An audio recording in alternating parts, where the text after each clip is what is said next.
এক জালেম যার নাম বাশার আল আসাদ 5 লক্ষ মুসলমানকে হত্যা করেছে। 5 লাখ মুসলমানকে হত্যা করেছে। 1,20,00,000 মুসলমানকে সিরিয়া থেকে উদ্বাস্তু করছে। তাদের ঘরবাড়িগুলো ভেঙে দিয়ে, তাদের শহরগুলো ধ্বংস করে দিয়ে তাদেরকে নিজেদের দেশ থেকে বিতাড়িত করছে বাহিরের দেশে। তারা বাহিরে গিয়া আশ্রয় নিছে। 1,20,00,000 মুসলমান। শেষ পর্যন্ত 7 তারিখে সেও পালাইছে।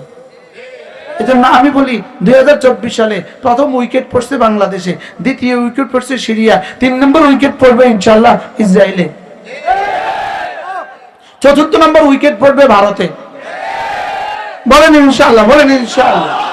ইনশাআল্লাহ। ইন্না মিনাল ইবাদ ইযা আকসামা আলাল্লাহ লা আবারাহুল্লাহ। আল্লাহর কিছু বান্দা আছে এরা কিছু বলে দিলে আল্লাহ শুনে। কি আমরা বলছিলাম একটা কথা মস্কারির ছলেই বলছিলাম, বাংলা ছাইরা ভারত যা, এইটা একটা কইয়া দিছিলাম, বাংলা ছাইরা ভারত যা। রব আমি এটা এমন কবুল করা করছি, আন্ডা বাচ্চা সহ পাঠায় দিছি। কি এখন ওখানে প্রতিদিন নাস্তা দেয় গরুর গোবর দিয়ে আর পেশাব দিয়ে। যেহেতু আমাদের দেশে আসছেন তো গরুর গোবর খান। গরুর গোশত আর ভাগে পড়বে না, গরুর গোশত আর কিসমতে পড়বে না। মোট পর্যন্ত প্রতিদিন গরুর গোবর আর পেশাব খাবো। কি ভাই এখন গরুর গোবর কর্মফল। গরুর গোবর কি বলেন? গরুর গোবর বিস্কিটের ফ্যাক্টরির মধ্যে গরুর গোবর রেখে দেয়, পেশাব রেখে দেয়, গোবর আর পেশাব দিয়ে সুন্দর করে হালুয়া বানায়। কি বানায় বলেন? হালুয়া বানায়। ওখান থেকে সুন্দর করে বিস্কিট পাউরুটির খামির বানাইছে এত বেশি, ওখান থেকে সুন্দর করে এক কাপ লইয়া আস্তে করে বরকতের জন্য দিয়ে দেয়। প্রতিটা খাবারে ফিকুল্লে খাবার। আর বুঝেন নাই এখন কি দিয়ে মেহমানদারি করতেছে বলেন না? গরুর গোবর দিয়া। কারণ গোবরওয়ালাদেরকে ভালোবাসতেছে, এই জন্য আমাদেরকে করছে ঘর ছাড়া, রব তাদেরকে করছে দেশ ছাড়া। কি আমরা ছিলাম ঘর ছাড়া, আমি করে জেলে ছিলাম 3 মাস, আর পুরো ঘর ছাড়া ছিলাম 1 বছর। 1 বছর ঘরে ঘুমাই নাই। 1 বছর। কত বছর? 1 বছর ঘরে ঘুমাই নাই। 1 বছর নিজের ঘরে ঢুকতে পারি নাই। আমার ঘরের 3টা ছাদ হয়েছে আমি ঘুম থাকা অবস্থা। কি করলো, কি পরিমাণ ফেরেশানি। এরপরে একদিন রাতে গাড়ি পদুয়ার বাজার বিশ্ব রোড রাইখা একটা অটো লইছি, রাত 1টা-2টা বাজে।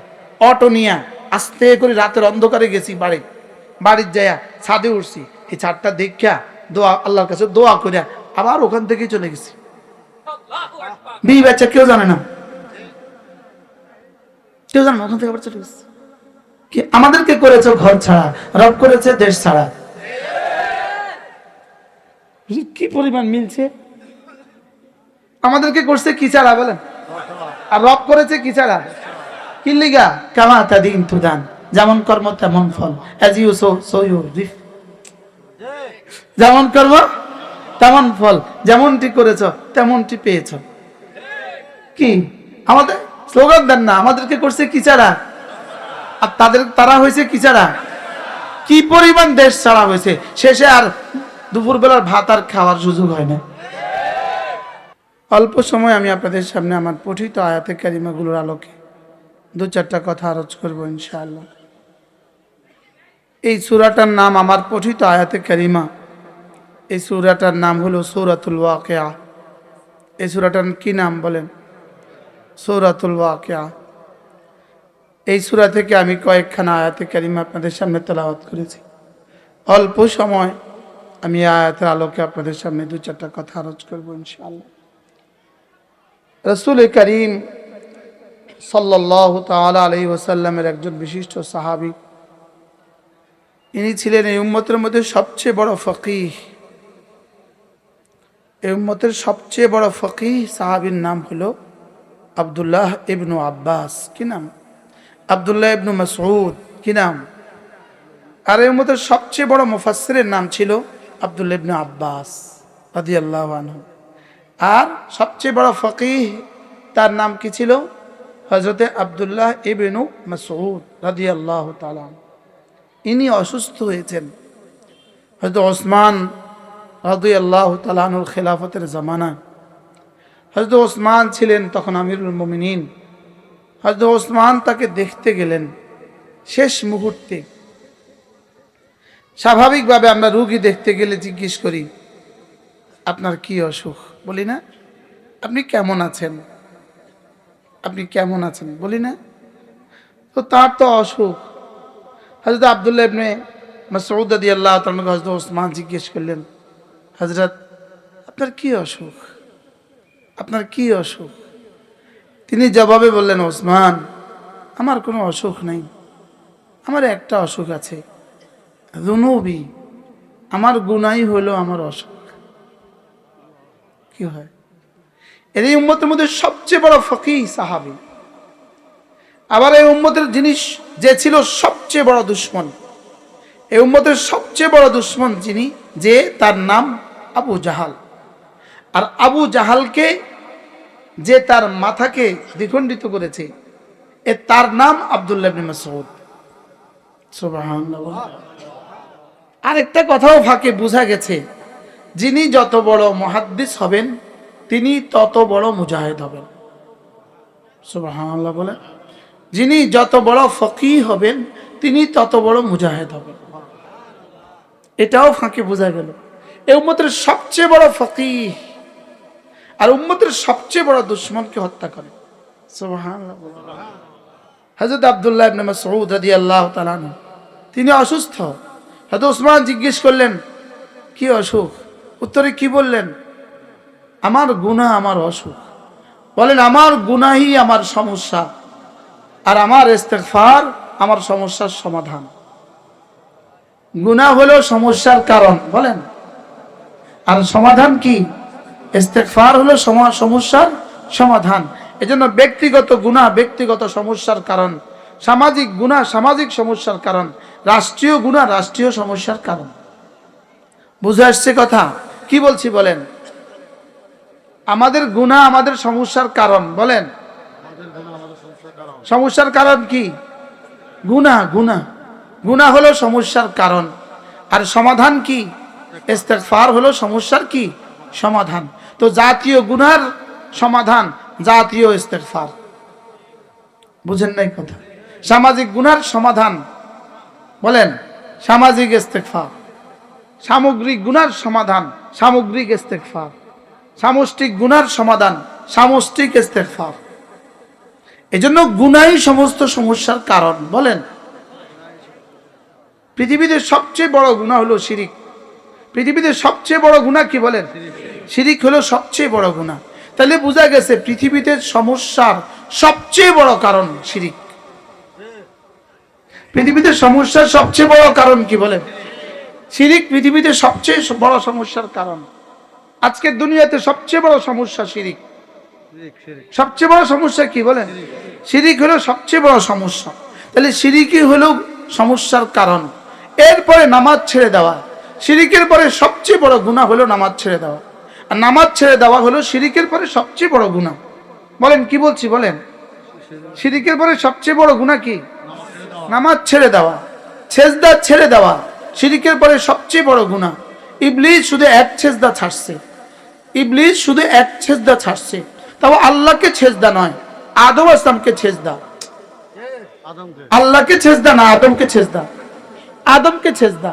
ইবলিস এক সেজদা ছাড়ছে, এটা আল্লাহর হুকুম ছিল, লেকিন সেজদা ছিল আদম আসলামকে। সেজদা ছিল কাকে? তো আমাদের ফজরের সেজদা কাকে? আল্লাহকে না আদম আসলামকে? কাকে বলেন? আল্লাহকে। ফজর নামাজের 2 রাকাত ফরজে কয় সেজদা? 4 সেজদা। তো ইবলিস মালউন হয়েছে কয় সেজদা ছেড়ে দিয়ে? কাকে সেজদা করা ছেড়ে দিয়ে? তা আমাদের দেশে এই মালউন, আপনি কেন মালউন হবে না, কেন অভিশপ্ত হবে না যে ফজর নামাজ পড়ে না? কি বলছি বলেন? কি বলছি বলেন? বলেন কি বলছি? কাকে কাকে সেজদা করা ছাড়লো সে? কয়টা সেজদা ছাড়ছে? 4টা। কয়টা? 4টা। সে ছাড়ছে 4টা। একদিনে 4টা হলে 2 দিনে কয়টা? আর যে ফজর পড়ে না, আপনি কি মনে করতেছেন সে এশাও পড়ে?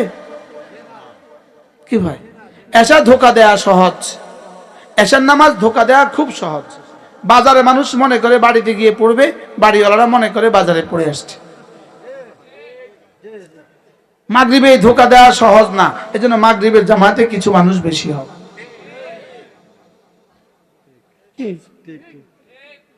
মাগরিবের নামাজে মানুষ কিছু কি হয় বলেন, কি লিগা?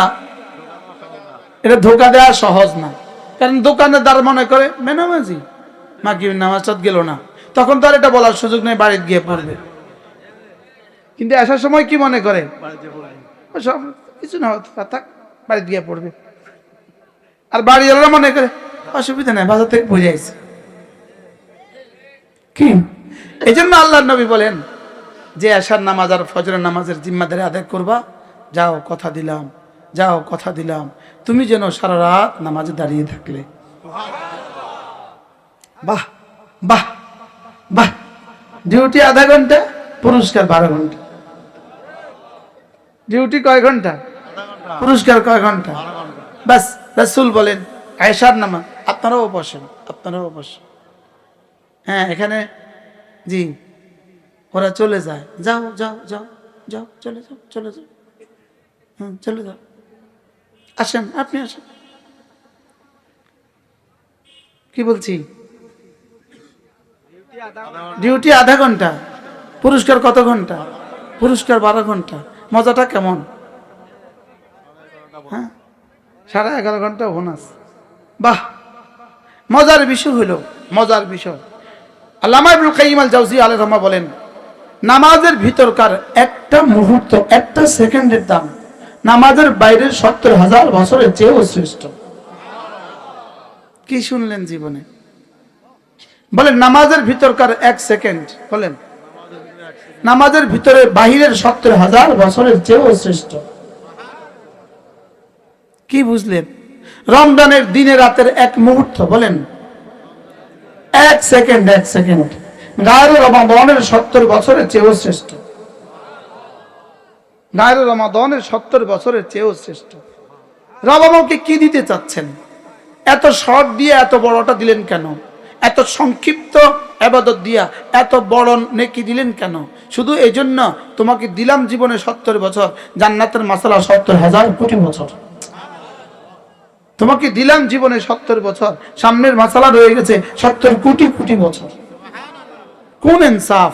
70 বছর দুনিয়াতে দিলেন কেন আপনি? আমি তো আপনাকে বলি নাই দুনিয়াতে দিতে, আপনি 70 বছর দুনিয়াতে দিলেন, এখানে 70 কোটি বছরের জাহান্নাম কেন দিলেন? তো উত্তর, কেন? তোর তো সুযোগ ছিল 70 বছর দুনিয়া দিয়ে 70,000 কোটি বছর, 70 লক্ষ কোটি বছর, 70 কোটি কোটি কোটি বছরের জান্নাত কামাবার সুযোগ ছিল, তুই কামালি না খায়। কি ভাই? এজন্য যারা হেলা হেলা নামাজ ছেড়ে দেন, যারা ইচ্ছাকৃত হবে নামাজ, আমরা যে নামাজ পড়ছি এখানে কিছু মানুষ দোকানদারি করছে কিনা, কিছু মানুষ দোকানে হইচই করছে কিনা, এরা কি পাইলো? এরা গোবরের জন্য হীরা ছেড়ে দিল। বলেন কি বলছি বলেন, এটা গোবরের জন্য কি ছেড়ে দিল? না, গোবর আর হীরার মধ্যেও কিন্তু ইমতিয়াজ আছে, গোবর আর হীরার মধ্যেও কিন্তু ব্যবধান খুব বেশি নাই। গোবর বাড়াইতে বাড়াইতে একসময় হীরা হয়, এখন গোবর বেচে। গোবর কি বলেন, দেখেন পায়খানার হীরার মধ্যে যে পার্থক্য, এটা হলো শুয়োরের পায়খানা আর হীরার মধ্যে যে পার্থক্য, ওই দোকান আর এখানের মধ্যে পার্থক্য দূর। কি আর কোনো শব্দ আমাদের কাছে নাই, কি বল? বসেন, বসে যান, কিছু হইতো না, বসে যান। আরে তাহলে এখন চেয়ার আনান, ও একটা চেয়ার দিয়ে নিচে বসে যান। হ্যাঁ মাশাআল্লাহ, আল্লাহ পা দরকার আমাকে দিয়ে খুলি বইয়েন, কিছু হইতো না, পা খুলি বইয়েন। মাশাআল্লাহ, কি বলছি? শুয়োরের পায়খানার চেয়েও এটা আর এটার মধ্যে পার্থক্য। কিন্তু বুঝাবে কে? কে কাকে বুঝাবে? যে না বুঝে মনে মনে, তাকে বুঝাবে কোন জনে? কি বলছি বলেন? যে না বুঝে তারে বুঝাবে কোন জনে? তারে বুঝাইতে পারে কনে, চিটাঙ্গের ভাষা, যে ন বুঝে মনে মনে তারে বুঝাইতে পারে কনে, কনে বুঝার। আপনি চিটাং থাকেন? আমি প্রতি মাসে যাই জমিয়তুল ফালাহ, এখান মনে। আচ্ছা মাশাআল্লাহ, মাশাআল্লাহ। কি ভাই কি বলছি? পার্থক্য কত দূর? শয়তান কয় সেজদা ছাড়ছে? সবাই বুঝে বলেন, কাকে সেজদা করা ছাড়ছে? আদম আলাইহিস সালাম। আর আমরা ফজরে কাকে দেওয়া সেজদা দেওয়া ছাড়ি? বাহ, আবার কয়টা? চারটা। চারটা। একটা সেজদার দাম আজকে বলছিলাম না মসজিদে, কি? এক সেজদা, লাসাজদাতুন ওয়াহিদাতুন খায়রুম মিনাদ দুনিয়া ওয়া মা ফিহা। একটা সেজদা দুনিয়ার মধ্যে যা আছে তার চেয়েও ভালো। কি বলছিলাম আজকে? না, কিচ্ছা বলছিলাম, সুফিয়ান সিদ্দি সাক্তির কিচ্ছা বলছিলাম। জীবনে শুধু একটা সেজদা দিছিল। তিনি মসজিদে আসছেন, এসে দেখলেন ইমাম রুকু সেজদায় চলে গেছে, সেজদায় চলে গেছে। স্বাভাবিকভাবে আমরা কি করি? যদি দেখি ইমাম সেজদায় চলে গেছে, আমরা সেজদায় শরীক হই না, ঠিক না? তো তিনি ভাবলেন শরীক হব না, এই সেজদা তো গণ্য হবে না, এটা তো রাকাত গণ্য হবে না। আর দেখি ইমাম কি করে, দাঁড়ায় না, বসে। তিনি এর পরে পরে তিনি ভাবতে থাকলেন, ওহ রাসূল তো বলেছেন সাল্লাল্লাহু আলাইহি ওয়াসাল্লাম, রাসূল তো বলেছেন লাসাজদাতুন ওয়াহিদাতুন খায়রুম মিনাদ দুনিয়া ওয়া মা ফিহা। একটা সেজদা দুনিয়ার মধ্যে যা আছে তার চেয়েও ভারী। এই কথা মনে করে তিনি সেজদায় চলে গেলেন। এটা ভেবে তিনি সেজদায় চলে গেলেন। তার ইন্তেকালের পরে কেউ একজন তাকে দেখলেন, স্বপ্নে দেখলেন। তো তাকে জিজ্ঞেস করলেন, আপনার সাথে রব কি আচরণ করেছেন? বলে, রব আমার জীবনের কোনো আমলই কবুল করেন নাই, শুধু আমার ওই দিনের আমলটা কবুল করেছেন। যে তুমি যে একটা সেজদা, আমার রাসূলের একটা উক্তি, আমার রাসূলের একটা বাণীকে কদর করো, তো তুমি তো ওই সেজদায় শরীক হয়েছ, এই জন্য তোমার জীবনের সমস্ত আমল আমি কবুল করলাম। কি হয়? কি দেখলেন? এক সেজদা। দুজন মুসলমান, দুজনের বয়স 70 বছর, একটা না, দুজনের বয়স 70 বছর, জন্ম একদিন, মৃত্যু একদিন, পুলুগ বালেগ হওয়া একদিন, জীবনের নামাজের সংখ্যা সমান সমান, জীবনের রোজার সংখ্যা সমান সমান, জীবনের সবকিছু সমান সমান। দুজনে একই নাম্বার পাইয়া ফার্স্ট হইতে পারে না? দুজনে একই ভোট পাইয়া দুজন মেম্বার হইতে পারে না? পারে না? দুজন সব সমান সমান। মাসালান, দুজনের মধ্যে পার্থক্য শুধু একদিনের ফজরের নামাজ। এই দুজনের মধ্যে পার্থক্য কদ্দূর? একদিনের ফজরের নামাজ। চারটা সেজদা হয়ে গেল, চারটা সেজদা হয়ে গেল। আসমান আর জমিনে যা আছে এরকম চারটা দুনিয়া বরাবর, তাতে দুজনের জান্নাতের ব্যবধান। কোন শব্দ দিয়ে বুঝাবেন আপনি? কোন শব্দ দিয়ে বুঝাবেন? না, এটা বুঝার বিষয় না, শুধু ইয়াকিন বানাও। শুধু কি বানাও বলেন? এটা কিভাবে ইয়াকিন হবে? শুধু দুজনের মধ্যে পার্থক্য একবার সুবহানাল্লাহ। দুজনের মধ্যে পার্থক্য কি বলেন? একবার সুবহানাল্লাহ। এই দুজনের মধ্যে পার্থক্য হবে উহুদ বরাবর পার্থক্য। কি ভাই, কি দিতে চান রব আমাকে? আমাকে রব দিতে চাইলেন কি? আমি নিলাম না। যার লাগে নাই তার লাগে ম্যাচ যাই না পাইতো না। আমাদের দেশে একটা কথা আছে না? কি কথা? যার লাই নাই তার লাগে ম্যাচ বান্যা বাড়িতো না। কে জানে কোন শব্দ বললে এই উঠি বলাটা বুঝবে? যার জন্য নাই তার জন্য বিয়ে বাড়িতো নাই। কি ঠিক আছে? হ্যাঁ, কোন প্রসঙ্গ জানি ছিল। তাহলে আমাদের গুনাহ আমাদের সমস্যার কারণ বলেন, আবার বলেন। আমাদের গুনাহ আমাদের কি সমস্যার কারণ? যতটুকু ভালো এখানে টিকে আছে, এদেশে যতটুকু ভালো টিকে আছে, এই মাদ্রাসাগুলোর বরকতে টিকে আছে। একটা টিনের ঘর, টিনের বেড়া, আর ওখান থেকে 8 জন ছাত্র হাফিজ হয়ে গেছে। কয়জন? 8 জন ছাত্র হাফিজ হয়ে গেছে। সুবহানাল্লাহ বলেন। এদের সিনায় রব যেটা রেখে দিয়েছেন, এদের সিনায় যে কোরআন রব রেখে দিয়েছেন, একটা কোরআনের দাম কত? এদের সিনায় যেটা রেখে দিয়েছেন, না না পুরো কোরআন নয়, এক পৃষ্ঠার দাম কত? না না পুরো পৃষ্ঠা নয়, এক আয়াতের দাম কত? আল্লাহ তাআলা নিজে বলেন, কুল বিফদলিল্লাহি ওয়া বিরহমাতিহি ফাবিযালিকা ফালইফরাহু হুয়া খায়রুম মিম্মা ইয়াজমাউন।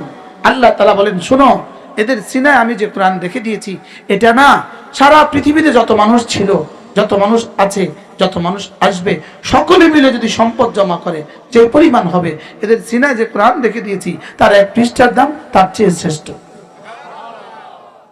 আমার বক্তব্য না রব বলেন? কে বুঝাবে?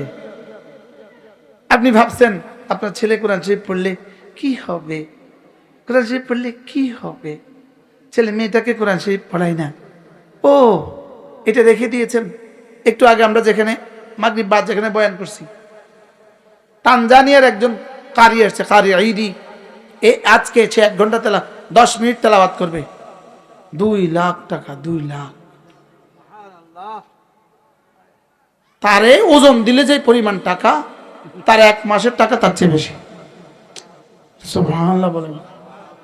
তানজানিয়ার বাদশাও কিন্তু বাংলাদেশের নাম জানে না হয়তো, তানজানিয়ার বাদশাকেও বাংলাদেশ সরকার এই পর্যন্ত দাওয়াত করে নাই, লেকিন তানজানিয়ার কোরআনওয়ালা বাংলাদেশের রয়্যাল গেস্ট। সুবহানাল্লাহ বলেন। শুধু কোরআন তাকে দাম বাড়িয়েছে। কোরআন তাকে কি বাড়িয়েছে বলেন? কোরআন তাকে দাম বাড়িয়েছে। কি আপনাদের তারেক সাহেবের দাম কে বাড়াইছে? কে তারেক সাহেবকে লক্ষ্মীপুর চকবাজার জেলা জামা মসজিদে বসাই দিয়েছে? কে? তার কোরআন। সুবহানাল্লাহ। কিসে বসাইছে বলেন? তার কোরআন তারে বসাই দিয়েছে। মসজিদটা নির্মাণ করতে যে সহসভাপতি আছে, 18 কোটি টাকা ব্যয় হয়েছে। 18 কোটি। চকবাজার মসজিদ নির্মাণে 18 কোটি টাকা ব্যয় হয়েছে। ওই মসজিদের খতিব। সুবহানাল্লাহ। পৃথিবীর কোনো যোগ্যতা দিয়ে হয় না, শুধু তার কোরআন দিয়ে হয়েছে। কি আপনাদেরকে আমার এখানে বসাইছে কি? আমি কি তা আমি জানি না? হাফেজ সাহেব তো গলাও সুন্দর, তেলাওয়াতও সুন্দর, আমার তো সেইটাও নেই, আমার তো কোনো পুঁজি নাই। কি হয়? এই জন্য কোরআন বলেন, কোরআন, আবার বলেন কোরআন। সুবহানাল্লাহ। হযরত আব্দুল্লাহ ইবনে মাসউদ রাদিয়াল্লাহু তাআলা আনহু তাকে জিজ্ঞেস করলেন সমস্যা কি? তিনি কি বললেন? আমার গুনাহ। বলো, তোমরা ভুলে গেছো। তিনি কি বললেন? আমার গুনাহ, আমার সমস্যা। বলো, তাহলে আমাদের সমস্যা আছে না নাই বলেন? আমাদের জীবনে সমস্যা আছে না নাই? আর কি সমস্যা আছে? যতটা মাথা আছে সমস্যা ততটা আছে। কি আছে না নাই? এত সমস্যা কেন? শুধু গুনাহ। শুধু কি? হযরত আব্দুল্লাহ ইবনে মাসউদ রাদিয়াল্লাহু তাআলা ইনি না সাহাবী রাসূল, ইনি না সাহাবী রাসূল। সাহাবীর আবার গুনাহ থাকে কেমনে? সাহাবীর তো গুনাহ করার আগেই মাফ করে দিয়েছে। সুবহানাল্লাহ বলেন। সাহাবী তো গুনাহ করার আগেই কি করে দিয়েছে? সাহাবী গুনাহ করার আগেই মাফ, আর আগেই ঘোষণা দিয়েছে, যাও যাও আসহাবে বদর, যাও আমালু মা শিতুম, যাও যা ইচ্ছা করো, কদ গফরতু লাকুম, সব মাফ করে দিয়েছে। কি আচ্ছা, ঘোষণাটা কেমন? সুবহানাল্লাহ বলো। হযরত আব্দুল্লাহ ইবনে মাসউদ রাদিয়াল্লাহু আনহু বললেন, আমার গুনাহ, আমার সমস্যা। হযরত ওসমান জবাব কি দিবেন, কি বলবেন? শুধু বললেন, হযরত হাল আদউ লাকা তাবিব, আপনি যদি বলেন আমি আপনার জন্য একজন ডাক্তার ডেকে নিয়ে আসব, একজন ডাক্তার ডেকে নিয়ে আসব। হযরত ওসমান ডাক্তার ডেকে নিয়ে আসব। হযরত আব্দুল্লাহ জবাবে বললেন, কাকে ডাক্তার ডাকবা? আমরা জানি আর তাবিব, ডাক্তারই তো অসুস্থ বানাইছে। কি ডাক্তার অসুস্থ বানাইছে? কে? আমারে। ডাক্তারই তো আমাকে অসুস্থ করছে, তুমি আবার কারে ডাক্তার ডাকবা? হযরত ওসমান এবার বললেন, হযরত কিছু তো করতে পারলাম না, কি জবাব হবে, কি জবাব দিবে? একটা কাজ, হযরত ফামা রাজাউতা, হযরত আপনার জীবনে যদি কোনো শেষ আশা থাকে, অন্তিম কোনো আশা থাকে, আমাকে বললে আমি হুকুমতের পক্ষ থেকে পুরো করে দেওয়ার চেষ্টা করব। হযরত আব্দুল্লাহ জবাবে বললেন, রাজাউতু রাহমাত রাব্বি, আমি আমার রবের রহমত আশা করছি। তোমার পকেটে থাকলে আমাকে একটু রহমত দিয়ে দাও। রাজাউতু রাহমাত রাব্বি, আমি তো আমার রবের রহমত আশা করছি। হযরত আব্দুল্লাহ রাদিয়াল্লাহু তাআলা রহমত আশা করছেন, এটা ওসমান কোত্থেকে দিবেন? হযরত ওসমান বললেন, হযরত কিছুই তার করতে পারলাম না। পকেটে হাত দিলেন, কটা স্বর্ণ মুদ্রা বের করলেন, বের করে বললেন, হযরত এগুলো রেখে দেন, আপনার পরে আপনার সন্তানরা এগুলো ব্যবহার করবে, এগুলো রেখে দেন। এটা বলার জন্যই আমি এই পয়েন্টটা বলেছি। হযরত আব্দুল্লাহ রাদিয়াল্লাহু তাআলা জবাবে বললেন, ওসমান এগুলো অন্য কাউকে দিয়ে দিও, এগুলো অন্য কারোর প্রয়োজন পুরা হবে, আমার এগুলো লাগবে না। হযরত আপনার সন্তানদের জন্য দিলাম, আপনার মৃত্যুর পরে ওরা ব্যবহার করবে। হযরত ওসমান বললেন, আল্লামতুহুন্না সূরাতুল ওয়াকিআ, আমি তাদেরকে সূরা ওয়াকিআ শিখিয়েছি।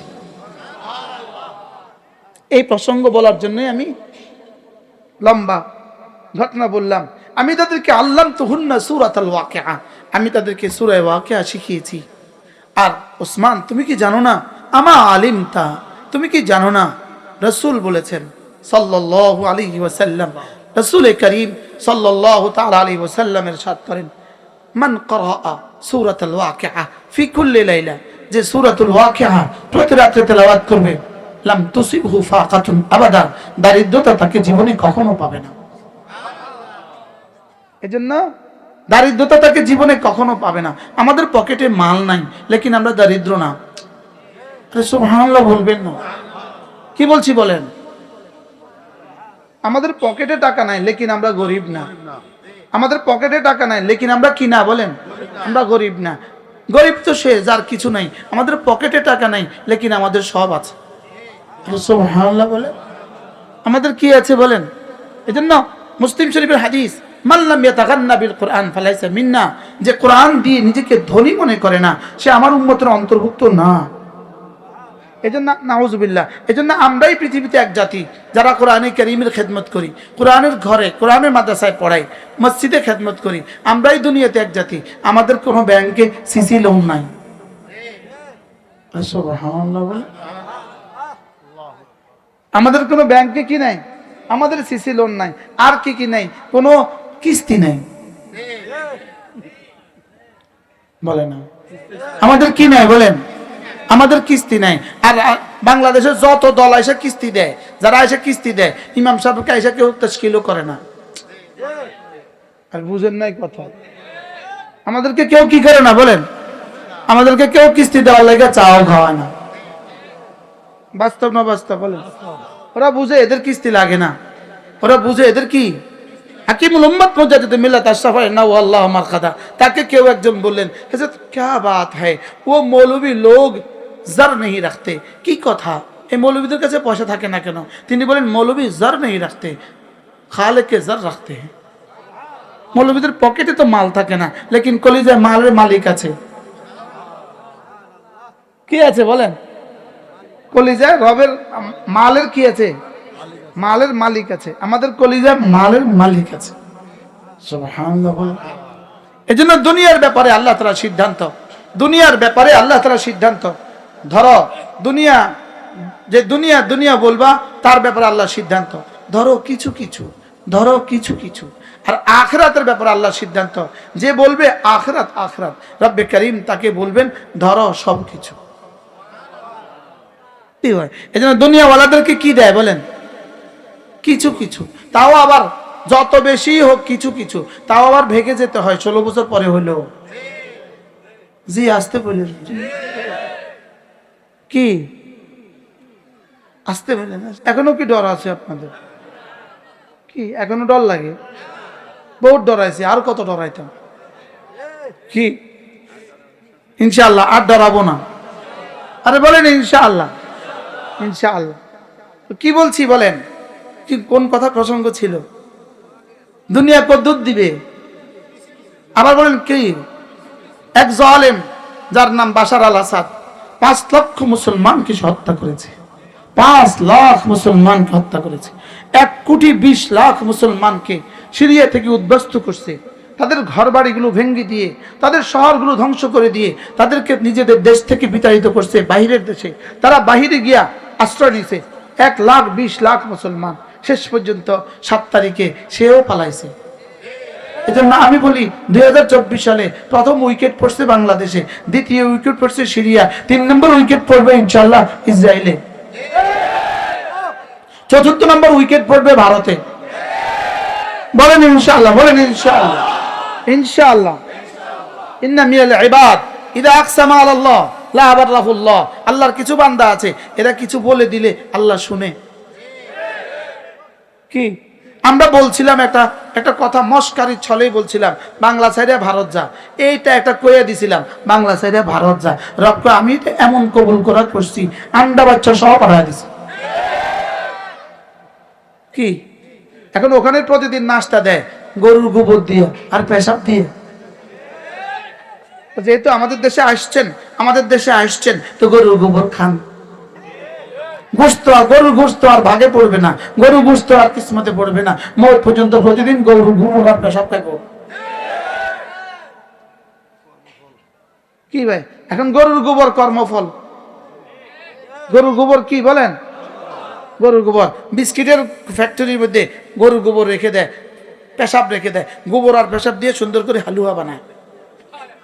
কি বানায় বলেন? হালুয়া বানায়। ওখান থেকে সুন্দর করে বিস্কিট পাউরুটির খামির বানাইছে এত বেশি, ওখান থেকে সুন্দর করে এক কাপ লইয়া আস্তে করে বরকতের জন্য দিয়ে দেয়।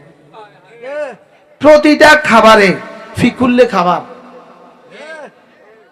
আর বুঝেন নাই এখন কি দিয়ে মেহমানদারি করতেছে বলেন না? গরুর গোবর দিয়া। কারণ গোবরওয়ালাদেরকে ভালোবাসতেছে, এই জন্য আমাদেরকে করছে ঘর ছাড়া, রব তাদেরকে করছে দেশ ছাড়া। কি আমরা ছিলাম ঘর ছাড়া, আমি করে জেলে ছিলাম 3 মাস, আর পুরো ঘর ছাড়া ছিলাম 1 বছর। 1 বছর ঘরে ঘুমাই নাই। 1 বছর। কত বছর? 1 বছর ঘরে ঘুমাই নাই। 1 বছর নিজের ঘরে ঢুকতে পারি নাই। আমার ঘরের 3টা ছাদ হয়েছে, আমি ঘুম থাকা অবস্থা। কি করলো, কি পরিমাণ ফেরেশানি। এরপরে একদিন রাতে গাড়ি পদুয়ার বাজার বিশ্ব রোড রাইখা একটা অটো লইছি, রাত 1টা-2টা বাজে। অটো নিয়ে আস্তে করে রাতের অন্ধকারে গেছি বাড়ির যাইয়া ছাদে উঠছি। এই ছাদটা দেখা আল্লাহর কাছে দোয়া করিয়া আবার ওখান থেকেই চলে গেছি। বিয়ে বাচ্চা কেউ জানে না, ওখান থেকে আবার চলে গেছি। কি আমাদেরকে করেছে ঘর ছাড়া, রব করেছে দেশ ছাড়া। কি পরিমাণ মিলছে। আমাদেরকে করছে কি ছাড়া বলেন, আর রব করেছে কি ছাড়া। কি লিগা? কামা তাদিন তুদান, যেমন কর্ম তেমন ফল। As you sow so you reap. যেমন কর্ম তেমন ফল, যেমনটি করেছ তেমনটি পেয়েছ। কি আমাদের স্লোগান দেন না, আমাদেরকে করছে কি ছাড়া, আর তারা হয়েছে কি ছাড়া। কি পরিমাণ দেশ ছাড়া হয়েছে, শেষে আর দুপুর বেলার ভাত আর খাওয়ার সুযোগ হয় না। কি ফোন করার চেষ্টা করছিল, কোন আর ফোন করে লাভ নাই। কি আর ফোন করে কি নাই বলেন, লাভ নেই। গুনাই আমাদের সমস্যার কারণ, ইস্তেগফার আমাদের সমস্যার কি সমাধান। যদি আসমানের সিদ্ধান্ত না হইতো, তাহলে 16 বছরের মধ্যে আমাদের কবরও ভুলে যেতেন আপনারা। লেকিন রবের সিদ্ধান্ত ছিল এটা। রব বলেন না, ইসলামকে মোছা যাবে না। বলেন ইসলাম ছিল, ইসলাম আছে, ইসলাম থাকবে। বলেন একটা ভাঙ্গা ঘরে 8 জন ছাত্র কোরআনে কারিমের হাফেজ হয়ে পৃথিবীকে যেন প্রমাণ দিয়েছে, না ইসলাম ছিল, ইসলাম আছে, ইসলাম থাকবে। কি হয়, কি বলছি বলেন? ইসলাম ছিল, ইসলাম আছে, ইসলাম থাকবে। আর কিছু থাক বা না থাক, এদেশে ইসলাম থাকবে। বলেন ইনশাআল্লাহ। ইনশাআল্লাহ। সুদূর পরাহত নয়, সুদূর নয়, সেদিন আর বেশি দূরে নয়, হোয়াইট হাউসেও কালিমার পতাকা উঠবে ইনশাআল্লাহ। বলেন ইনশাআল্লাহ। ইনশাআল্লাহ। সিরিয়ার দখল এগুলোর প্রমাণ বহ, সিরিয়া ইসলাম হওয়া এগুলো প্রমাণ করে। এগুলো কি করে বলেন? প্রমাণ করে। ইনশাআল্লাহ দেখতে দেখতে দেখবেন ইসরায়েল নামক কোনো ভূখণ্ড পৃথিবীতে আর নাই। দেখতে দেখতে দেখবেন দিল্লিতে ইনশাআল্লাহ আবার কালেমার পতাকা ফটফট করে উঠবে ইনশাআল্লাহ। বলেন ইনশাআল্লাহ। দিল্লি আমাদের হাতে ছিল কত বছর? 800 বছর। দিল্লি আমাদের হাতে ছিল কত বছর বলেন? 800 বছরের দিল্লি আমাদের হাতে ছিল। শুধুই আমাদের হুকুমতের নাফরমানির কারণে রাত বঞ্চিত করছে। হুকুমতগুলো যখন নাফরমানি শুরু করছে, মদ আর নারীতে যখন তারা লিপ্ত হয়ে গেছে, তখন তারা গুনাহের সাগরে ডুবে গেছে, আল্লাহ তাআলা তাদের থেকে হুকুমতের নিয়ামত ছিনিয়ে নিয়েছে। আবার যখন কিছু মুসলমান জান আর মাল বাজি লাগাইতে শুরু করছে, রব আবার ফেরত দেওয়া শুরু করছে। কি হয়? আফগানিস্তানকে ফেরত দিছে না বলেন? ইনশাআল্লাহ আমাদের লিবিয়া ও লেবাননকেও ফেরত দিবে, আমাদের ফিলিস্তিনও ফেরত দিবে ইনশাআল্লাহ। সিরিয়া ফেরত দিয়ে দিছে, আমাদের ইরাকও আমাদেরকে ফেরত দিবে। বলেন ইনশাআল্লাহ। বলেন আমাদের ইরাকও আমাদেরকে কি দিবে বলেন? ফেরত দিবে। তুরস্ক, কোরআনে কারীমে পড়া নিষিদ্ধ ছিল, কোরআন পড়া নিষিদ্ধ ছিল, আজান নিষিদ্ধ ছিল, আজান নিষিদ্ধ ছিল, তুরস্ক থেকে উমরা নিষিদ্ধ ছিল, তুরস্ক থেকে হজ নিষিদ্ধ ছিল। তুরস্কের এক প্রেসিডেন্ট সে রিয়াদে কোন কনফারেন্সে আসার পরে সে চুপে চুপে উমরা করছিল, এই দায় সে দেশে যাওয়ার পরে গ্রেফতার হয়েছে। সেই তুরস্ক আলহামদুলিল্লাহ এখন তাদেরই সাপোর্টে আল্লাহ তাআলা শরিয়া ইসলামী হুকুমত দিয়েছে। প্রেসিডেন্ট কোরআনে কারিমের হাফেজ, এরদোয়ান কোরআনে কারিমের কি হাফেজ। যে কুলাঙ্গার তুরস্ককে ইসলাম মুক্ত করার স্বপ্ন দেখেছিল, কামাল আতাতুর্ক, আতাতুর্ক মানে বাবা, বাবা আমগো দেশে যেরকম বাপ ছিল, বাপ কি ছিল বলেন, যেমন পিতা ছিল, আমগো দেশে একজন পিতা ছিল। তো আল্লাহ তাআলা দেখেন, সাধারণভাবে কেউ কারো কোনো ছেলে যদি ছেলের সাথে যুদ্ধ করে, ও তোরে এমন মার দিব বাবার নাম ভুলে দিব। আল্লাহ কয় তোরে এমন মার দিব বাবার নাম ভুলে দিব। কিভাবে বাবার নাম ভুলেছে? এখন যদি ওই বাবার নামকে নতুন করে ঢাকা কালকে স্লোগান দেয় কি অবস্থা হবে? কবরস্থান হবে না, হবে না বলেন? হুজুর কিভাবে ভুলে দিল বাবার নাম? বাবার নাম ভুলে দিব। ভুলেছে না, ভুলেছে না বলেন? কি পরিমাণ ভুলেছে বাবার নাম। বাবার ছবি এগুলো ভাঙতে গিয়া কত হাজার জেলে গেছে শুধু বাবার ছবির আন্দোলনের পরে। সব জেল তো কেন হয়েছে? বাবার ছবির বিরুদ্ধে কথা বলেই তো। একজন মানুষের প্রতিকৃতি ছবির জন্য জেলে যাওয়ার ইতিহাস বাংলাদেশেই প্রথম, তাও একজন দুজন নয়, অজানা হাজার হাজার। শুধু কেন? আর বাবার ছবির জন্য, বাবার মূর্তির জন্য, বাবার মূর্তির জন্য জেলে গেছে। সারা পৃথিবীতে কারোর বাবার মূর্তির জন্য কেউ জেলে যায় না। আর বুঝেন নাই কথা কি বলছি বলেন? বাবার মূর্তির জন্য কেউ কি যায় নাই বলেন? বাবার মূর্তির জন্য জেলে যায় না। তার বাপের মূর্তির লেগে আমরা 1 বছর ঘর ছাড়া, হুজুর তার বাপের মূর্তির লেগে। তখন আরশের মালিক কি বলে জানেন? এই শোন, ভুলাই দেবো, ভুলাই দেবো, ভুলাই দেবো।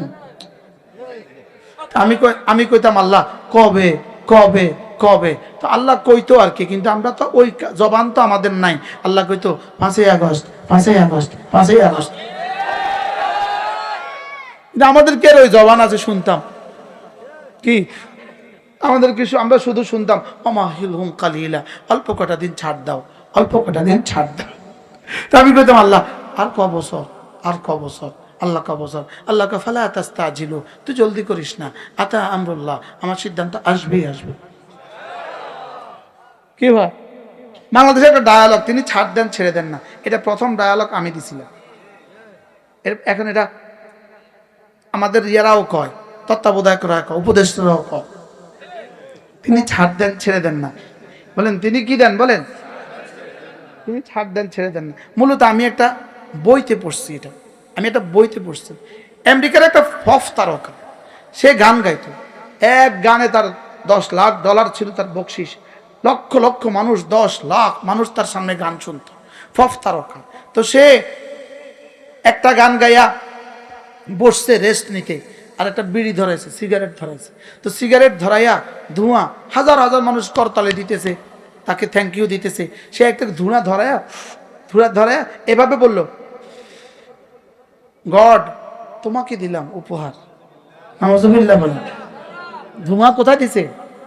উপরের দিকে দিছে। তোমাকে দিলাম উপহার। করতালিত মানুষ মুখরিত। একটা কথা সে বলে ফেলছে কথা, ব্যাস সে ঘরে গেছে। তার বমি শুরু হয়েছে, বমি হইতে হইতে রক্ত বমি শুরু হয়েছে। দেখতে দেখতে তার জীবনের সব শেষ হয়ে গেল। শুধু রক্ত বমি করতে করতে সে মরে গেছে। এই অবস্থায় সে বলছে, গড আমি জানতাম তুমি ছাড় দাও, ছেড়ে দাও না, তবে তুমি যে আমাকে এত তাড়াতাড়ি ধরবা এটা আমার জানা ছিল। কি এরাও এখন কি বলে জানেন?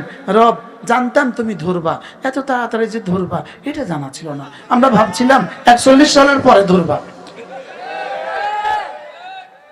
আমরা ভাবছিলাম কত পরে ধরবা? 41 পর আসেন আপনার আসেন। আমি ভাবছিলাম 41 পরে ধরবা, তুমি তো আগেই ধরে ফেলছো। তুমি কি বলবো আমি তো হারায়া যাই। কি আমি হারিয়ে যাই, কথা বলতে গেলে হারায়া যায়, কি মনের কষ্টে হারায়া যায়। কি এক এক রাতের কষ্ট যদি খুলে দিই আপনারা সবাই বেহুশ হয়ে যাবেন। এরকম কষ্ট দিছে জাতিকে, হাজার হাজার মুসলমানকে এভাবে কষ্ট দিছে। আমরা যে বিল্ডিং এ আমরা ছিলাম ওটার নাম ছিল শতাব্দী, পুরো 4-5 তলা ভবন, পুরাটা নয়, এরকম কমপক্ষে 20টা ভবন, প্রত্যেকটা ভবন শুধুই ওলামায়ে কেরাম দিয়ে ভরা ছিল। ওটারই এক ভবনে ছিলেন আল্লামা দেলাওয়ার হোসেন সাঈদী রাহমাহুল্লাহ, আল্লাহ তার কবরকে জান্নাতের টুকরো বানিয়ে দেন। তো আমাদের যারা ডিউটি করতে আসতো তারা বলতো, হুজুর আজকে গত রাতে কিন্তু সাঈদী হিসেবে ডিউটি করছি, গত রাতে কি করছি, ওরা খুশি হয়ে যেত, হুজুর ডিউটি করছি। তাই আমি বলি আমার কথা হযরতকে গিয়ে সালাম দিবেন, যে বলবেন যে একটা ছোট্ট একটা মূল হিসাব আছে, আপনাকে সালাম দিস।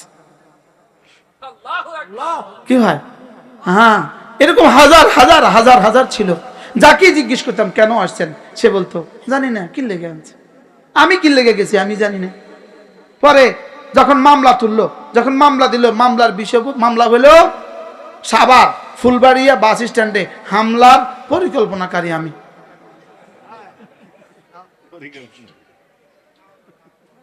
কোন জায়গা?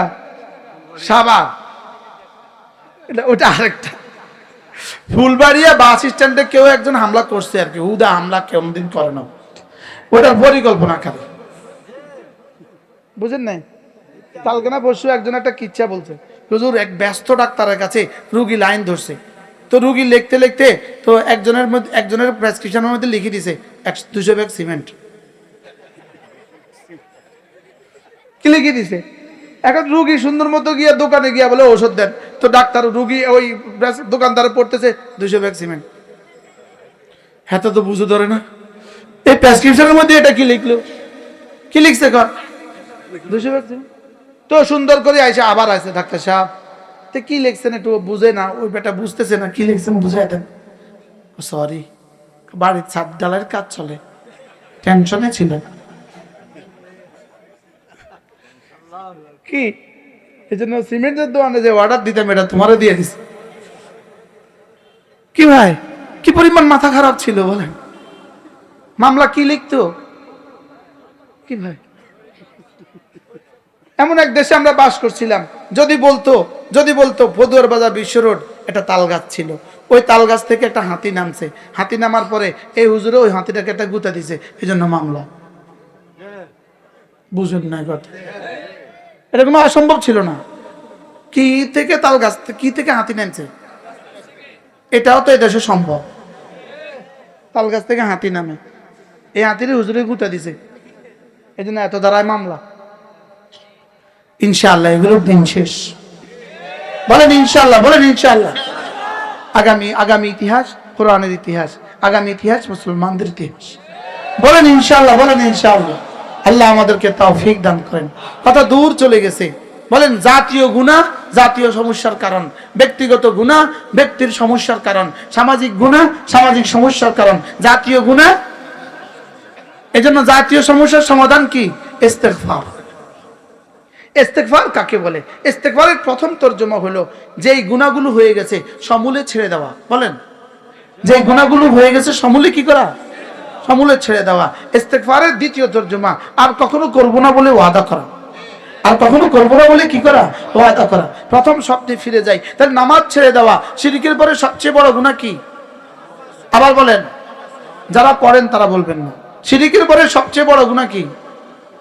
এবার আর আওয়াজ নাই, দেখছেন নি?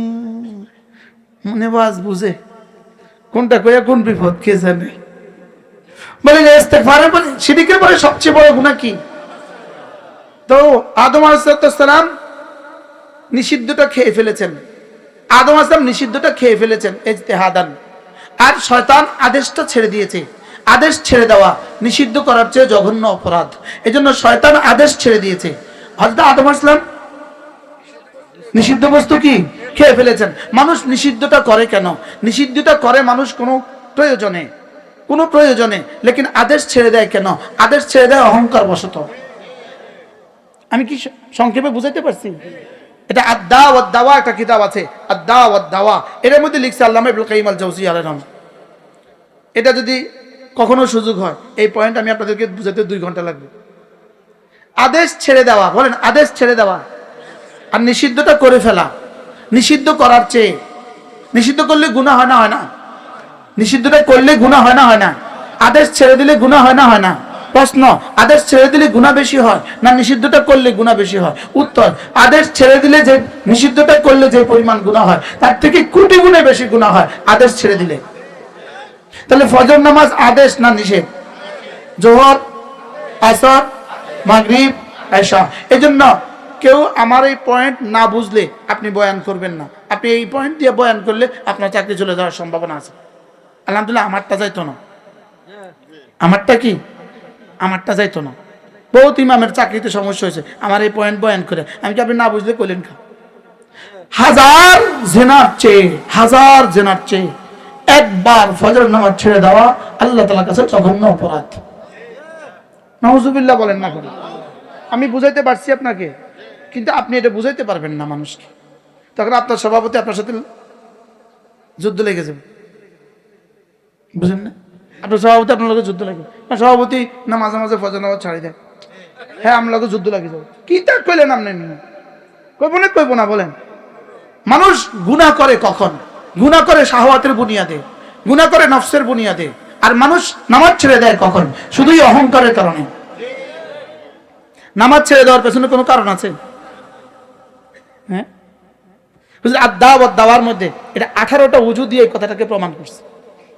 আদ-দাওয়াত দাওয়া এই কিতাবটার মধ্যে। আমরা এটা বাংলা করতেছি, ইনশাআল্লাহ বাজারে চলে আসবে। আদ-দাওয়াত দাওয়া আমাদের বাংলা হয়ে গেছে, কাছাকাছি হয়ে গেছে, চলে আসবে বাজার। আদ-দাওয়াত দাওয়া এর মধ্যে লিখছে হাজারো লাখ 800 কোটি মানুষ যদি মুআযাল্লাহ একসাথে নাফরমানি করে, যেই পরিমাণ গুনাহ হবে একদিন ফজর নামাজ ছেড়ে দিলে তার চেয়ে বেশি গুনাহ হবে। আমি বুঝাইতে পারতেছি আপনাকে? পারতেছি? একটা রোজা ইচ্ছাকৃত ছেড়ে দিলে তার চেয়ে জঘন্য গুনাহ হবে। এরকম ছেড়ে দেয়, এরকম মানুষ আছে না নাই? তো বলবেন হুজুর এদেরকে রব ধরে না কেন, এদেরকে ছাড় দেয়, তবে ছেড়ে দিবেন না। কি বলছি বলেন? এটা নিয়ত করেন, আজ থেকে ফজর নামাজ সবাই পড়বো তো ইনশাআল্লাহ। নিয়ত পাক্কা ইনশাআল্লাহ, নিয়ত পাক্কা। আল্লাহ তৌফিক দান করেন। আমি কি কারোর মনে কষ্ট দিয়ে ফেলেছি? কি ভয়? মান সাল্লা সালাতাল ফজরে ফাহুয়া ফি জিম্মাতিল্লাহ।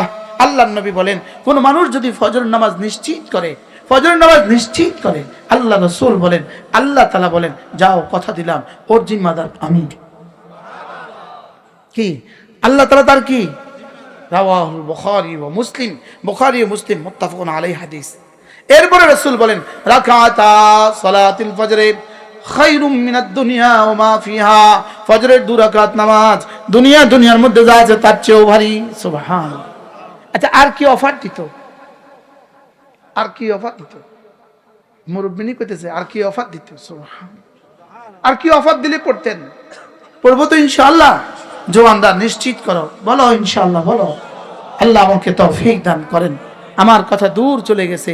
ফালা উকসিমু বিমাওয়াকিন নুজুম ওয়া ইন্নাহু লাকাসামুন লাউ তা'লামুনা আযীম ইন্নাহু লাকুরআনুন কারীম ফি কিতাবিন মাকনুন লা ইয়ামাসসুহু ইল্লাল মুতাহহারুন। রব্বুল আলামিন বলেন আমি তোমাকে কসম খেয়ে বলছি, কসম খেয়ে বলছি। কিসের কসম? আল্লাহ তাআলা বলেন এই মহাশূন্যে মহাকাশে যতগুলো নক্ষত্র আছে, যতগুলো গ্রহ আছে, যতগুলো উপগ্রহ আছে, এই মহাশূন্যে যত গ্রহ নক্ষত্র উপগ্রহ আছে, কত কোটি আছে রব ছাড়া কেউ জানে না।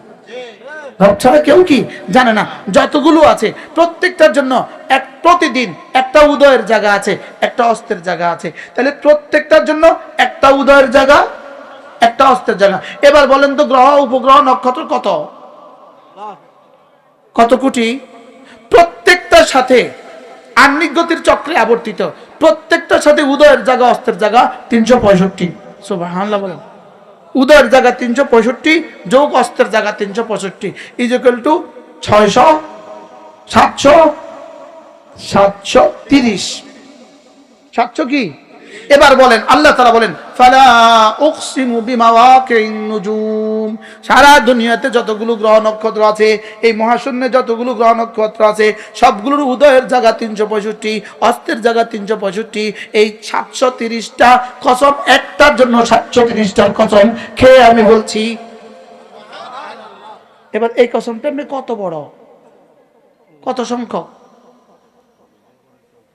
সারা পৃথিবীর সবগুলো কম্পিউটার যদি এক জায়গায় জমা করেন, সারা পৃথিবীর সবগুলো কম্পিউটার যদি 9 ডিজিটটা ঢুকাইতে ঢুকাইতে প্রত্যেকটা কম্পিউটার এক সময় বলবে আমার কাছে আর জায়গা নাই, তখন আপনি পাওয়ার দিতে হবে। তখন উপরে যদি 9 বসায় দেন, আগেরগুলো সব 9 গুণ হয়ে গেছে। উপরে 99 বসায় দেন, আগেরগুলো 99 গুণ হয়ে গেছে। উপরে যদি 999 বসায় দেন, আগেরগুলো 999 হয়ে গেছে।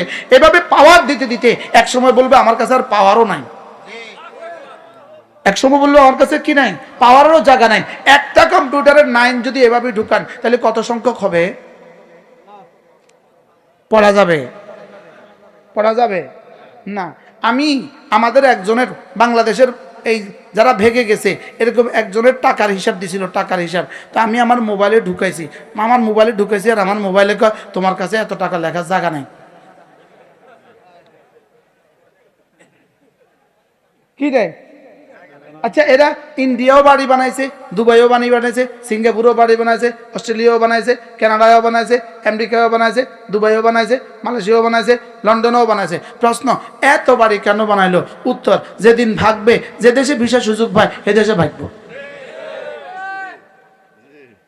কিন্তু দুর্ভাগ্যবশত কোনো দেশের ভিসা আর মিলে নেই, শুধু ওই পেশাব খানেওয়ালাদের কাছে ভিসা মিলছে। ও গায়ে কে পেশাব পিনে वाले বলেন কি वाला বলো? এদের শুধুই এরা এক জাতি, পৃথিবীতে এরাই এক জাতি যারা গরুর পেশাব খায়। কি এজন্য ইসকন একটা ধরা পড়ছে, তার কয় প্রভু। বেকুব, প্রভুই যদি হয় ধরা পড়ে কেন? আর ধরাই যদি পড়ে তো প্রভু হবে কেন? বেকুব, যে প্রভু হয় ধরা খায় কেমনে? বুঝেন না? প্রভু হলে ধরা খায় কেমনে? আর ধরা খেলে প্রভু হয় কেমনে? পাগলে বলে কি, ছাগলে খায় কি? ওই বেডরে জিজ্ঞাসা সাংবাদিক, আপনি এখানে কেন আসছেন? আমাদের প্রভুকে নিয়ে যেতে আসছি। ও প্রভুকে নিয়ে যেতে বেরিয়ে আছে। বেকুব, আরে বলেন না বেকুব কি? বেকুব আর কাকে বলে? কত প্রকারও কি কি বেকুব আর কাকে বলে? কত প্রকারও কি? বারাল কি প্রসঙ্গ কি ছিল বলে গেছে তো। আরো পরে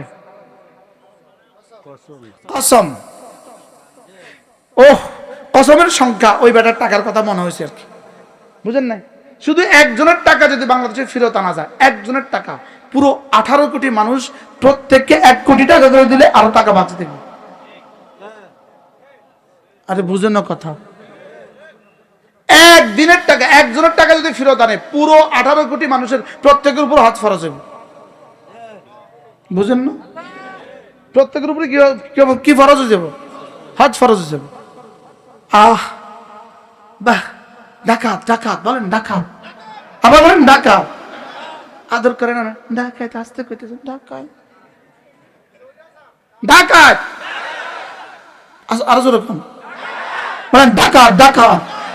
এই আপনাদের নোয়াখালীতে এই মেঘনাতে জলদস্যু আছে না নাই? বঙ্গোপসাগরে জলদস্যু আছে না নাই? রাস্তাঘাটে এদেশের ডাকাত আছে না নাই? আচ্ছা, এদেশের 10 জন ডাকাত মিলে ঢাকা শহরে একটা বাড়ি করছে, উদাহরণ আছে আপনাদের কাছে? এইরকম জলদস্যু 100 জন মিলে ঢাকা শহরে একটা বাড়ি করছে, উদাহরণ আছে? তো বাংলাদেশের টাকা নিয়ে অস্ট্রেলিয়া বাড়ি বানাইছে, উদাহরণ আছে না নাই? 100টা ডাকাত কেন 1000টা ডাকাত মিলে ঢাকা শহরে একটা বাড়ি বানায় নাই জীবনে। এই ডাকাত আমাদের দেশে যারা নদী বন্দরে ডাকাতি করে, বাগা বাগানে ডাকাতি করে, এরা ওই ডাকাতদের সম্পদ হলে কি কয়? আমরা কি দোষ? এই জন্য আমি আজকেও মসজিদে বলছি, পকেট মার না, কালকের মাহফিলে বলছি, পকেট মার যদি ধরা পড়ে খবরদার মারবেন না, ওরা আদর করবেন, আরো 500 টাকা দিয়ে দিবেন। আরে বুঝেন নাই কথা? ও তো পকেট, ওরে জিজ্ঞাসা করে তুই পকেট মারি করছিস কেন? ও বলবে পেটের দায়। মাইরেন না, পেটের দায়। বাস্তব না বাস্তব বলেন? এরকম কতটা পকেট মার মিললে একসাথে সমনি বাজার একটা বাড়ি করছে, মাতে না? তো আমাদের যারা বিদেশে বাড়ি বানাইছে, শুধু ডাকাত গেলে ডাকাতেরও শরম লাগে। এদের ডাকাত গুলো ডাকাত তো এক্সকিউজ মি, আমার শরম লাগে। খুচরাম নামগুলোকে তার নাম দিচ্ছেন খা। আমরা তো সারা দুনিয়ার সব ডাকাত মিললেও একটা বাড়ি করতে পারলাম না। বাস্তব না বাস্তব? বারহাল সারা পৃথিবীর সমস্ত নুজুম একসাথে করলে এই কসমটা ফালা উকসিমু বিমাওয়াকিন নুজুম ওয়া ইন্নাহু লাকাসামুল লাউ তা'লামুন আযীম। আল্লাহ তাআলা বলেন আমি যে কসম খেয়েছি এই কসমটা জানো এটা কত বড় কসম। ওয়া ইন্নাহু লাকাসামুল লাউ তা'লামুন আযীম, লাউ তা'লামুনা যদি পড়ে নেন তাহলে তরজমা ওয়া ইন্নাহু লাকাসামুন আযীমুন লাউ তা'লামুন, যদি তোমরা বুঝতে তাহলে তোমরা টের পেতে আমি কত বড় কসম খেয়েছি। কসম এটা কত বড়? ছাত্রদের মাদ্রাসা ছাত্রদেরকে বলতেছে, উলামা ইকরামকে যদি আপনাকে জিজ্ঞেস করে কোরআনের সবচেয়ে বড় কসম কোনটা, আপনি বলবেন এটা। ফালা উকসিমু বিমাওয়াকিন নুজুম ওয়া ইন্নাহু লাকাসামুন লাউ তা'লামুন আযীম। রব্বুল আলামিন বলেন এটা সবচেয়ে বড় কসম। এটা সবচেয়ে কি? এক কসমের মধ্যে কত সংখ্যা আছে? হ্যাঁ, এক সংখ্যার মধ্যে কত সংখ্যা আছে আল্লাহ ছাড়া কেউ জানে না। সুবহানাল্লাহ বলেন, কত বড় কসম এটা। ফালা উকসিমু বিমাওয়াকিন নুজুম ওয়া ইন্নাহু লাকাসামুন লাউ তা'লামুন আযীম। আল্লাহ তাআলা বলেন আমি এত বড় কসম খেয়ে তোকে একটা কথা বলছি, ইন্নাহু লাকুরআনুন কারীম, নিশ্চয়ই কোরআন বড় দামি। নিশ্চয়ই কোরআন কি? এতগুলো কসমের পরে 1000 কসম নয়, 1 লক্ষ কসম নয়, 10 লাখ কসম নয়, 10 কোটি কসম নয়, 10 ট্রিলিয়ন বিলিয়ন কসম নয়, 10 ট্রিলিয়ন কসম নয়, তার চেয়েও বেশি কসম খেয়ে রব্বে কারীম এরপরেও আবার বলেন ইন্নাহু, নিশ্চয়ই লাকুরআনুন, অবশ্যই সুবহানাল্লাহ, ইন্নাহু লাকুরআনুন কারীম, নিশ্চয়ই এই কোরআন দামি, নিশ্চয়ই এই কোরআন দামি। সুবহানাল্লাহ বলেন। দামির সংস্পর্শ থাকলে মানুষ কিন্তু দামি হয়ে যায়। দামির সংস্পর্শে, মেম্বারের সংস্পর্শে যে থাকে সে নিজেকে মেম্বার ভাবে। চেয়ারম্যানের সংস্পর্শ থাকলে নিজেকে চেয়ারম্যান মনে করে।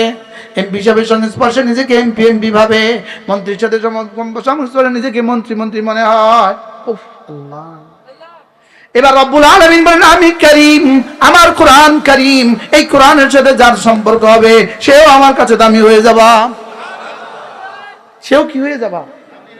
আমার জানা নাই এই জায়গাটা কার, আর এই জায়গাটা অনুমতি দিয়েছেন। এই জায়গাটাতে কোরআনে কারীম পড়ার জন্য ব্যবহারের অনুমতি দিয়েছেন।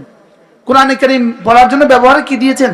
অনুমতি দিয়েছেন। এই ব্যবহারের অনুমতিটা দিয়ে তিনি যেই পরিমাণ লাভবান হয়েছেন, আল্লাহর কসম 7 আসমান 7 জমিন যদি এক পাল্লা দিয়ে দেওয়া হয় এই 8 বাচ্চার একদিনেরটা তার চেয়ে শ্রেষ্ঠ। আর এই পুরোটাই এই জায়গাওয়ালা যিনি শুধু এই জায়গাতে পড়ার অনুমতি দিয়েছেন তিনি পেয়ে যাবেন। কি হয় আল্লাহ ওনাকে এই জায়গাটার থেকে শ্রেষ্ঠ জায়গা আল্লাহ গুলশানে একটা দিয়ে দেন, বনানীতে একটা দিয়ে দেন, আল্লাহ উত্তরাতে একটা দিয়ে দেন, আর এটা কোরআনে কারীমকে দিয়ে দেওয়ার তৌফিক দান করেন। আল্লাহ পারে না বলেন?